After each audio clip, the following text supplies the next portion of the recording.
El loco Dorrego, el último revolucionario de Hernán Brienza.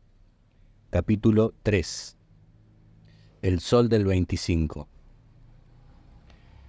Los hombres, entre ellos Manuel Dorrego, estaban exhaustos, recostados sobre las tortuosas raíces del ombú, único reparo seguro de la lluvia en esa ondulante campiña oriental. Callados, hipnotizados por la danza de ocres, rojos y verdes de las llamas y envueltos por la atávica sensación de ser protegidos por el fuego. De pronto, un chasquido cercano, como si alguien hubiera pisado una rama seca a pocos metros, los despertó de su letargo. Los ojos del enemigo chispearon en la inconmovible oscuridad de la noche. Un gruñido incomprensible los obligó a ponerse de pie y el peligro inminente de un ataque los puso en fuga, tan rápido que no tuvieron tiempo de acordarse del sereno arte del coraje. Espantados, corrieron en distintas direcciones como si el mismísimo diablo los persiguiera para reclamarles el alma. Debajo del ombú solo quedó el muchacho que se había jurado a sí mismo nunca jamás escapar del peligro, el que se había comprometido a ser más valiente que todos los valientes. Miró fijo a los ojos a su adversario. Manuel desenvainó su sable viejo y en guardia esperó la embestida. Los segundos se hicieron interminables. Las miradas amenazantes obligaban una prudente distancia medida por el acero. Hubo un par de amagues de ambas partes, pero Manuel ya sabía que ese iba a ser, aunque medio deshilachado, su tan postergado bautismo de armas. Dorrego había egresado del Real Colegio de San Carlos a fines de 1808. Buenos Aires era una sucesión de complots y conspiraciones fallidas en las que españoles, criollos, monárquicos, liberales, ilustrados y conservadores fragoteaban unos contra otros, ya fuera para mantener la figura del virrey o simplemente a Liniers, para asegurar los beneficios de aquellos españoles que se habían enriquecido con el régimen colonial, para garantizar el crecimiento de la incipiente burguesía comercial que sabía que su negocio era el libre cambio, o para imponer el gobierno republicano. La situación no era sencilla de entender.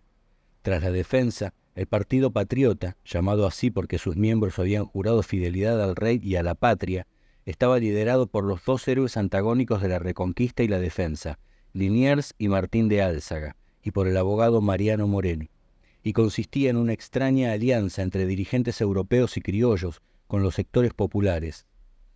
El realista estaba formado por los españoles que sostenían el status quo metropolitano y que se beneficiaban con las prerrogativas coloniales. A la tercera facción, denominada el Partido de los Ilustrados, pertenecían los jóvenes intelectuales porteños como Manuel Belgrano, Juan José Castelli, los hermanos Nicolás y Saturnino Rodríguez Peña y Antonio Luis Beruti. Pretendían la independencia y también la república, con ayuda de los ingleses, para sacarse de encima definitivamente el yugo español. Aunque Dorrego no pertenecía al grupo, se sentía identificado con las ideas que profesaban los integrantes de la Juventud de las Luces, pero a la vez tenía puntos de contacto con el sector patriota. El 1 de enero de 1809 se produjo en la ciudad uno de los episodios más confusos de la secuencia histórica que remataría en la Revolución de Mayo. Esa mañana el jefe del Cabildo, Álzaga, con las tropas adictas al Cabildo, ocupó la Plaza de la Victoria doblando la apuesta en el enfrentamiento político que llevaba desde hacía varios meses con Liniers. El clima político era ya prerevolucionario. En Montevideo se había formado una junta militar a las de España, tras la defección de la monarquía peninsular en la farsa de Bayona. Los hechos habían ocurrido de la siguiente manera. Entre noviembre de 1807 y febrero de 1808, las tropas napoleónicas invadieron España, con cierta anuencia del rey Carlos IV y sobre todo del integrante ministro Manuel Godoy. Dada la explosiva situación política, el 17 de marzo de 1808 se produjo el motín de Aranjuez, que obligó al rey a abdicar a favor de su hijo Fernando VII, pero en mayo la situación monitoreada por Napoleón se dio vuelta. Instalado en Madrid, Fernando fue llamado por su padre a la ciudad francesa de Bayona, donde también estaban Godoy y María Luisa, la reina. Una vez llegado a esa ciudad, sus padres lo traicionaron. Delante de Napoleón, en un cuadro entre bizarro y grotesco, María Luisa le escupió a Fernando en la cara que era un hijo bastardo, mientras Carlos IV le exigía que abdicara, ya que su renuncia en Aranjuez había sido bajo presión. El flamante rey de España se negó y terció el emperador de Francia. Si en cuestión de horas Fernando no deponía su actitud, sería considerado rebelde y podría ser encarcelado y hasta condenado a muerte. Después de horas de debate interno, Fernando decidió firmar el documento por el cual le pedía perdón a su padre y confirmaba con la abdicación de Aranjuez que la abdicación de Aranjuez no era válida y por lo tanto Carlos IV continuaba siendo el rey. Lo que no sabía Fernando era que un día antes su padre había renunciado a la corona de España en favor de Napoleón, quien a su vez se la cedió a su hermano José, conocido en la península como Pepe Botella. Mientras se llevaba adelante la farsa de Bayona, en Madrid estallaba la rebelión del 2 de mayo, reprimida brutalmente por las fuerzas napoleónicas y que inmortalizó Goya en su célebre pintura. Pero las consecuencias políticas de ese levantamiento fueron la formación de juntas de representantes en toda la península, un fenómeno que de inmediato se trasladó a América. En Buenos Aires, si bien aún se mantenía la lealtad al virrey y a la Junta Central, la posibilidad de que se formara una junta similar a la de España despertaba los apetitos de aquellos que tenían en mente una futura independencia de la metrópoli y también de aquellos que veían la oportunidad de afianzar sus vínculos comerciales con Inglaterra. El conflicto se inició a mediados de 1808, cuando Liniers se contactó con Napoleón Bonaparte en condición de compatriota y el emperador envió al marqués de Sassenay, amigo personal del virrey, como su emisario. La llegada del francés exasperó los ánimos. La furia de los españoles fue tímidamente aplacada por el manifiesto de Liniers acompañado por su jura de lealtad a Fernando VII del 21 de agosto. Por las dudas, al día siguiente, el Cabildo emitió un documento donde dejó bien en claro su posición. Si la suerte de Europa lleva a un afrancesamiento de la metrópoli, aquí no se seguirán sus huellas. 20 días después, el gobernador de Montevideo, Francisco Javier de Elío, rompió su alianza con Liniers acusándolo prácticamente de bonapartista. El 29 de diciembre, el Cabildo preparó el clima para la revolución. Instigados por Álzaga, los cabildantes se opusieron a la colecta decretada por Liniers para recaudar fondos en sostén del ejército y que perjudicaba a los comerciantes. 2 días después, rechazó el nombramiento como alférez real de un sujeto que años más tarde tendría una extraordinaria influencia en la vida política argentina, Bernardino González Rivadavia, protegido del virrey. Las causas por las cuales fue rechazada esa designación las escribió uno de los partidarios de la Asonada, el abogado Mariano Moreno, quien describió así al candidato. No tiene carrera, es notoriamente de ningunas facultades, joven sin ejercicio, sin el menor mérito y de otras cualidades que son públicas en esta ciudad. Apenas comenzó el año, Álzaga, Moreno y el partido de los sarracenos, entre ellos Domingo Mateu y Juan Larrea, apostados con sus tropas adictas en el centro de la plaza, rechazaron el nombramiento de González Rivadavia. Liniers, aconsejado por Cornelio Saavedra, aceptó el reclamo. De inmediato, Álzaga impuso la nueva lista de cabildantes y Liniers, sereno, volvió a dar el sí. Acorralados ante las respuestas positivas del virrey, los revolucionarios decidieron marchar hacia el fuerte para exigir la destitución del francés. Luego de las mediaciones del obispo Benito Lué y Riega, el virrey también cedió y ofreció su renuncia.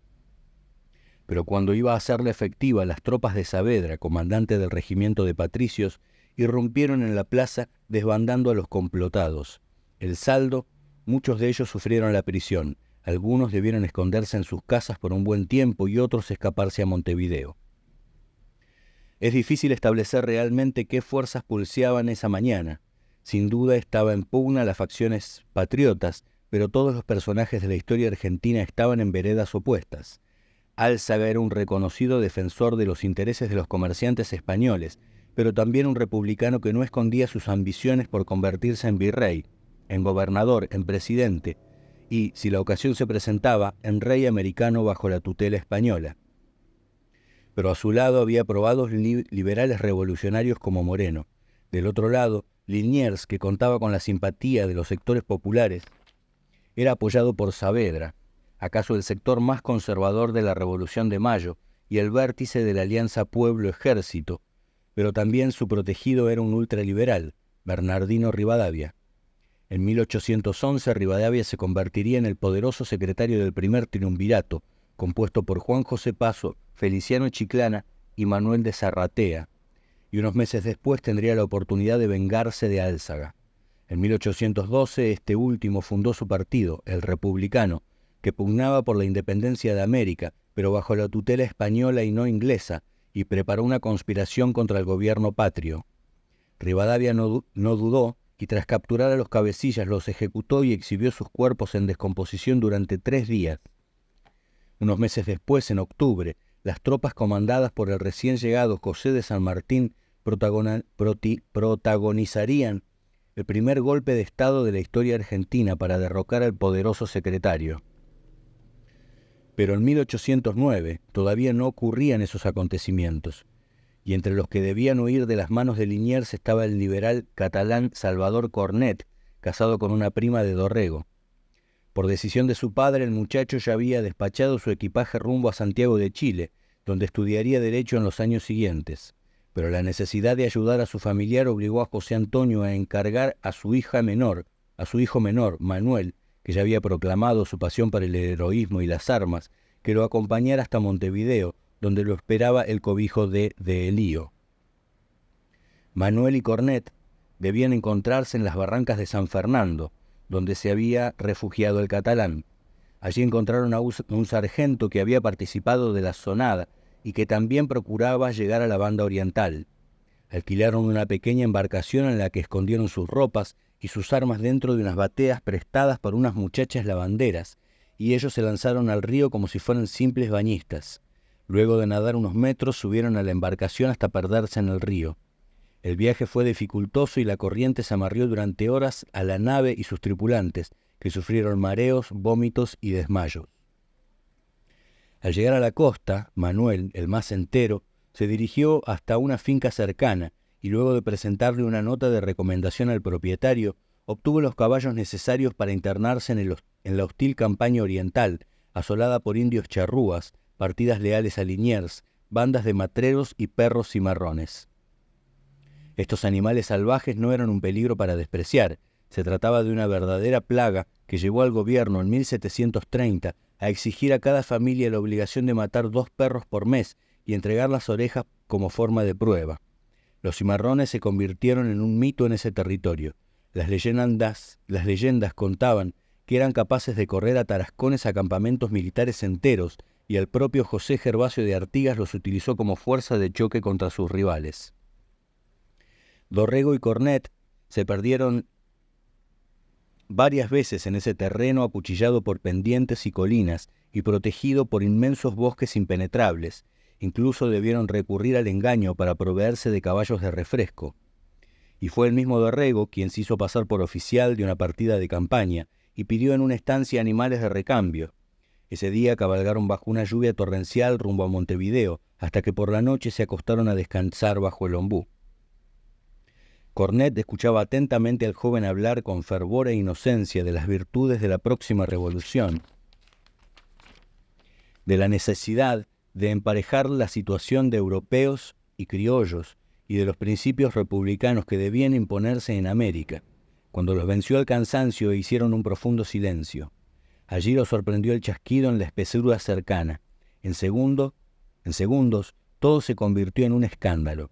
Cornet y el sargento huyeron rumbo a los caballos, mientras los vaquianos contratados se perdían entre los bosques escapando del inminente peligro.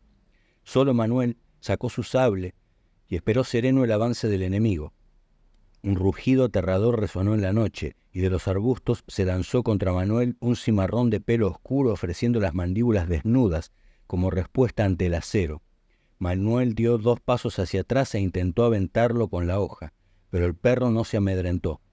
El hombre y la bestia se midieron durante varios segundos hasta que el animal atacó.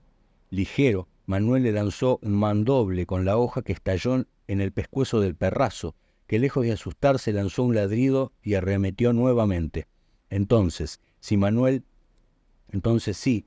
giró la muñeca presentándole el filo a su contrincante, y cuando éste saltó, hundió el acero en el cuerpo caliente de la bestia.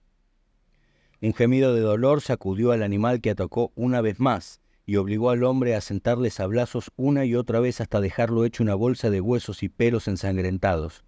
«Ya está», gritó, «ya está, pueden venir». Mientras los demás se acercaban asombrados por la valentía que ellos no habían tenido, Manuel secó la sangre de la hoja con un gesto de despreocupación y sonriendo. Escupió. «Ya está, era solo un perrito».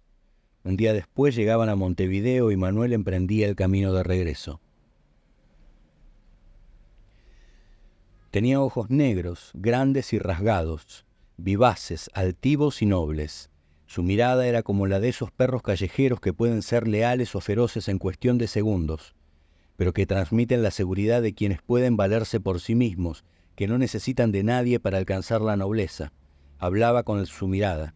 Su frente era breve pero despejada y su cabeza redonda y pequeña en relación con su cuerpo. La nariz recta y la boca concisa, dispuesta siempre a la sonrisa burlona. Sonrisa que cuando se sumaba al gesto de entonar los párpados, le daba un aire burlón, un gesto que le granjearía más de un enemigo. Su cabello era oscuro, corto y tirado hacia la frente, como lo usaban los hijos de la sociedad en aquellos tiempos. Su talla era mediana, pero debajo de la camisa blanca se percibía la tensión muscular de los 20 años. Caminaba con cierta elegancia y sus modales eran cuidadosos. Sin embargo, no era afectado ni traslucía un refinamiento artificial. Con estas armas físicas, una elocuencia poco común y una disposición a despreciar el peligro, Manuel llegó a Santiago de Chile para convertirse en uno de los héroes de la independencia trasandina, pero por sobre todas las cosas para conquistar a cuanta muchacha de la alta sociedad santiaguina se le pusiera en el entrecejo. Obvio, si le quedaba tiempo, solo si le quedaba tiempo, Manuel iba a cumplir con la orden de su padre de convertirse en abogado en la Universidad de San Felipe, pero hay que admitir que las otras actividades, las mujeres y la guerra, no le permitieron al pobre Manuel dedicarle demasiado tiempo al estudio. Llegó a la ciudad bordada por el río Mapocho a principios de 1810 y en cuestión de semanas se adaptó al grupo de jóvenes revolucionarios, universitarios que pujaban por destituir al impopular gobernador Francisco Antonio García Carrasco. Africano de raza blanca, hombre viejo, ni inteligente ni discreto, y con un concepto mezquino del poder, lo que lo hacía violento y despótico. Tenía más bien la debilidad y torpeza características de los políticos mediocres. García Carrasco era aborrecido sin dudas por sus gobernados, y se sabe, un gobernante no querido se convierte siempre en un paranoico conspirador. En 1809 persiguió toda reunión sospechosa, expulsó a los ingleses y norteamericanos y declaró delito atroz conspirar para la desunión entre los súbditos y el soberano. El 25 de mayo de 1810, mientras en Buenos Aires se formaba el primer gobierno patrio, García Carrasco apresó a 3 políticos, Juan Antonio Ovalle, José Antonio Rojas y Bernardo Vera, quienes fueron trasladados al cuartel de San Pablo por expresarse contra los intereses españoles. Además, arremetió contra los claustros universitarios para acusar y sancionar a los jóvenes revolucionarios, entre ellos, claro, Manuel Dorrego. Como suele ocurrir en estos casos, los paranoicos logran crear a sus propios perseguidores. Envueltos en el fervor emancipador de América Latina, la noticia de los sucesos de Buenos Aires había llegado a Santiago el 24 de junio. Los chilenos decidieron emprender su propio proceso liberador, y García Carrasco cometió un grave error. Expulsó al Perú en secreto a los 3 políticos detenidos. El 11 de julio, cuando las familias de los exiliados se enteraron, el pueblo estalló e invadió las calles exigiendo el regreso y la liberación de los 3 apresados. En las salas de la Real Audiencia, los manifestantes interpelaron al presidente y cuando las cosas pasaron a mayores, García Carrasco amenazó a uno de sus más apasionados opositores, José Argomedo, y lo espetó. Además, ¿quién de ustedes piensa salir de aquí con libertad? Argomedo, consciente de que el presidente estaba solo en su torre, le contestó con piedad: «Señor presidente, 4.000 hombres apoyan las ideas que he sostenido, resueltos a no permitir que se detenga a nadie». Y en el momento en que Argomedo pronunciaba las palabras 4.000, el joven patriota Luis Carrera abrió su saco dejando al aire sus 2 pistolas. «Presidente, además todos vienen como yo». Carrasco evaluó entonces el poder de fuego de sus perseguidores. Durante los días siguientes la situación política se resolvió en las calles. Por las noches las patrullas populares rondaban todas las esquinas y se enfrentaban con las tropas leales al rey, hasta que el 16 la situación se hizo insostenible. García Carrasco renunció argumentando problemas de salud y se eligió como sucesor interino al brigadier Mateo de Toro Zambrano, conde de la Conquista, un hombre de 85 años, con muy poco peso político por lo avanzado de su edad. Desde la ventana se escuchó una voz aporteñada que gritaba: «Junta queremos, Junta queremos». Era la voz de Manuel Dorrego, que, rodeado de los militantes del Partido Patriota, se agolpaban frente a la audiencia para imponer un gobierno similar al de Buenos Aires. Pero la situación aún no estaba madura y los republicanos revolucionarios solo lograron imponer un par de nombres en el gobierno. Manuel estaba bien lejos del estudio de las leyes por aquellas épocas, como dijimos, pero por las noches comandaba patrullas de milicianos que recorrían las calles y que daban seguridad a las casas de los patriotas, a los edificios públicos y a los cuarteles. Protegían a los que pasaban del lado de los patriotas por miedo a que los godos se apoderaran de ellos. Las refriegas nocturnas estaban a la orden del día, pero también había otro tipo de escarceos y escaramuzas, los debates en los salones de la alta sociedad chilena y los furtivos encuentros amorosos en alcobas cómplices. Por aquellos días, Juan Martínez Rosas publicó su Catecismo Político Cristiano, en el que escribía que el sistema de gobierno republicano es el único que conserva la dignidad y majestad del pueblo, y el menos expuesto a los horrores del despotismo y la arbitrariedad, el más suave, el más moderado, el más libre y por lo tanto el mejor. El libelo se convirtió enseguida en un dogma para otros patriotas, como Bernardo O'Higgins o los estudiantes de San Felipe, entre ellos Manuel, que ya se había convertido en uno de los personajes más populares de la universidad. Luego de muchas idas y vueltas, el 18 de septiembre Zambrano realizó el Cabildo Abierto, al que acudieron más de 300 personas. Con solemnidad, el viejo político soltó: «Aquí está el bastón, disponed de él y del mando». Y los chilenos le hicieron caso. Casi simultáneamente se pusieron todos de pie y lanzaron el grito de guerra creado por Dorrego: «Junta queremos». Los cabildantes formaron una con Toro Zambrano a la cabeza. De inmediato Manuel influyó en la flamante junta para que se creara un batallón de granaderos de Chile, primera fuerza organizada del gobierno patrio chileno. Días después llegó a Santiago el enviado de la Junta porteña, el español Antonio Álvarez Jonte, español, republicano y entusiasta militante de la independencia sudamericana. Los contactos con Manuel no se tardaron. Eran dos hombres del Río de la Plata operando en plena revolución chilena. Cuando el 6 de febrero llegaron las noticias de que el general de Elío, nombrado virrey del Río de la Plata, había desembarcado en Montevideo con tropas contrarrevolucionarias, la amistad entre Dorrego y Álvarez Jontes estaba bien consolidada. En la primera operación política trasandina, Dorrego intercedió ante la Junta de Santiago para que hiciera efectiva su solidaridad y auxiliara a Buenos Aires, pero para ellos iba a ser necesario un ejército libertador para cruzar los Andes. Sin dudarlo, Dorrego ofreció sus servicios a Jonte, donó 100 pesos destinados a sus estudios y se puso a disposición del gobierno de Buenos Aires. Le había llegado la oportunidad de cambiar aquella angustiante pasividad que tuvo durante las invasiones inglesas. Iba a volver a su ciudad como un héroe. Álvarez Jonte comenzó a reclutar soldados y Manuel no lo dudó. Se separó de los granaderos de Chile y se puso al frente de los reclutados para auxiliar a la Junta porteña. El cruce debía hacerse en 3 etapas y con 3 contingentes distintos.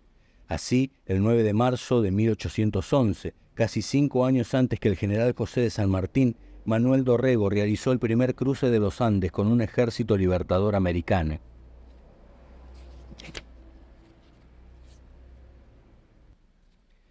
Manuel atravesaba las altas cumbres de regreso a Santiago cuando los patriotas chilenos se vieron sorprendidos por la reacción española. El 1 de abril estalló una insubordinación militar que, al grito de «Viva el Rey y muera la Junta», reconocía como cabecilla al teniente coronel español Tomás de Figueroa Caravaca, un personaje de pasado novelesco que había llegado al puerto de Valparaíso por cuestiones de polleras.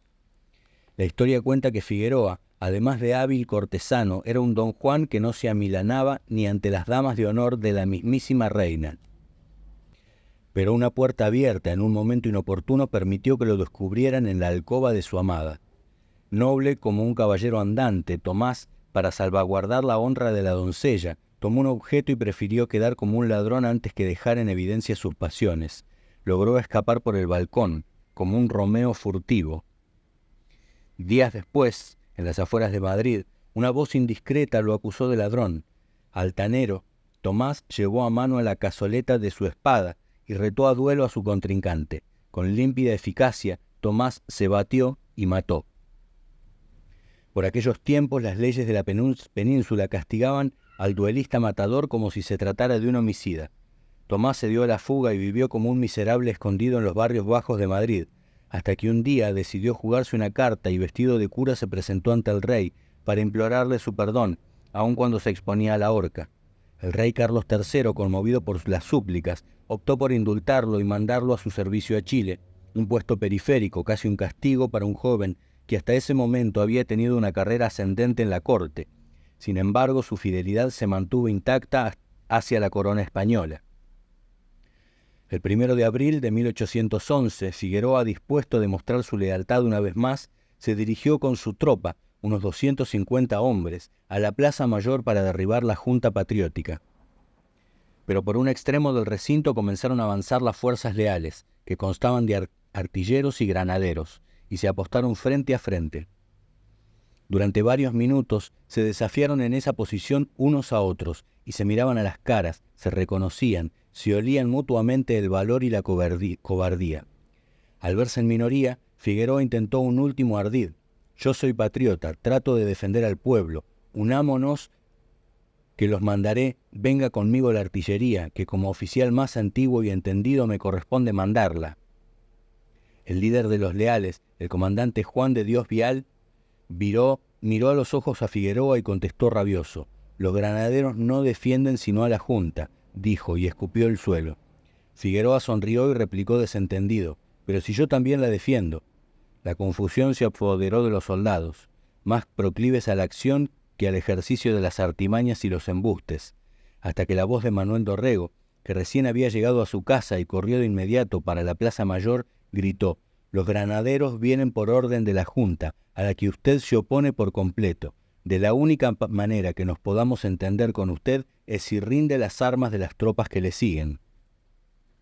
Figueroa intentó hablar una vez más, pero Vial levantó sus 2 pistolones y le apuntó al rostro. La última visión antes de la humareda de pólvora fue la de Figueroa huyendo a refugiarse tras la línea de sus soldados, que contestaron el fuego con una descarga general. La mayoría de los patriotas, no muy instruidos en el arte militar, corrieron lo suficientemente rápido como para esconderse debajo de los mesones del café de Lampaya, a salvo de los fogonazos realistas. Pero un nutrido grupo, entre ellos Juan Miguel Carrera, Martín Larraín y el propio Dorrego, resistió la posición. En pocos minutos la plaza fue un caos. Los soldados de ambos lados se masacraban a tiros y huían despavoridos en todas direcciones. No se trataba de una guerra convencional. Al parecer, por aquellos tiempos, la muerte no se había profesionalizado y la faena militar descansaba en el coraje individual. Así, mientras uno de los jefes de los granaderos patriotas huía como un toro en estampida, Dorrego alcanzó a manotearle el sable y hacerse cargo del batallón desconcertado por la actitud de su jefe. Recompuestas las líneas de fuego, una serie de descargas patriotas dispersaron las últimas líneas enemigas que resistían. Entre el humo blanco, el rechinar de los aceros y los fogonazos de arcabuces y pistolones, Figueroa atinó a comprender: estos hijos de puta me engañaron, estoy perdido. Los insurrectos se dispersaron totalmente, dejando en la Plaza Mayor 10 muertos y 20 heridos. Rápido de reflejo, Manuel, que estaba a la vanguardia de los patriotas, vio escapar a Figueroa y comenzó a seguirlo con un grupo de granaderos. Pero el fugitivo logró perderse entre las estrechas calles de la Santiago colonial. Desolado, con la presa perdida, Manuel se llevó las manos a la cabeza, hasta que una voz amiga y un dedo índice le señaló: entró en el convento. Frente a la pesada puerta de madera de Santo Domingo, Dorrego ordenó a los sacerdotes que le franquearan las puertas. Como la orden fue desobedecida, ordenó al pelotón abrirla a balazos y empujones. Una vez adentro, revisó debajo de los asientos de la mesa del altar, dentro de los confesionarios, y hasta sacudió la ropa de las imágenes del altar para ver si el amotinado se escondía en el regazo de algún santo o de la mismísima Virgen María. Se dirigió hacia la huerta y descubrió al amotinado escondido sobre el parral que proveía del vino misal a los curas. «Se acabó todo, Figueroa», le dijo escuetamente, mientras le colocaba los grilletes en la muñeca y en los pies. El insurrecto fue escoltado por el pelotón hasta la celda de la cárcel, donde fue fusilado unos meses más tarde tras un breve juicio sumario. Dorrego dedicó las horas restantes de la tarde a perseguir los demás amotinados. Incluso el expresidente García Carrasco y el coronel Olarguer y Feliu, quienes engrillados fueron llevados a empujones entre la multitud hasta la casa de gobierno para que rindieran cuenta de su actuación. Esa noche, Dorrego durmió orgulloso de sí mismo. En esa dialéctica que tortura a todos los hombres y que enfrenta la obediencia a las exigencias ajenas, en su caso las de su padre, y la necesidad de cumplir con lo que una persona considera su propio deber, el joven Manuel siempre había perdido. Pero esa noche era suya, esa noche en la que respondía con cortesía a los augurios con que los miembros de la sociedad chilena intentaban hacerlo propicio a ellos. Esa noche Manuel era el héroe. Sonrió con el gusto a triunfo en la boca, con esa sensación de haber logrado ser lo que siempre había querido ser. Pero Chile iba a necesitar una vez más de sus servicios. Al día siguiente llegó a la ciudad la noticia de que los contrarrevolucionarios dispersos aunaban fuerzas en el camino a Valparaíso. Sin perder tiempo, la Junta envió una fuerza de 300 hombres y un cañón a cargo de artilleros argentinos recién llegados de Mendoza. Al frente de la columna iba Dorrego. Al llegar a la loma donde estaban los amotinados, Manuel comprobó que se trataba de requechos de un ejército. Contó exactamente 33 hombres, se acercó a su comandante y le solicitó: «Señor, no parece necesario derramar sangre. ¿Me deja hablar con ellos?» «Vaya, Dorrego, haga lo que pueda». Manuel respiró hondo y comenzó a subir la cuesta acompañado por el capellán. Durante 3 horas intentó convencer a esos hombres de que no se dejaran matar innecesariamente, que sus vidas iban a ser respetadas. Cuando el sol teñía el cielo de rojo desde el Pacífico, los amotinados depusieron sus armas. Manuel iba a tener su segunda entrada triunfal en Santiago. Sin embargo, sus días en Chile estaban contados. Apenas una semana después, partía hacia Mendoza con un contingente de 200 soldados y en mayo cruzó con el tercer contingente, formado por 104 hombres, con el que debía entrar en Buenos Aires. Manuel tenía ahora la oportunidad de ser profeta en su tierra. Llegaba a su ciudad natal con la fama de un héroe, nombrado benemérito de la patria, y en su brazo derecho lucía un escudo de honor con la leyenda: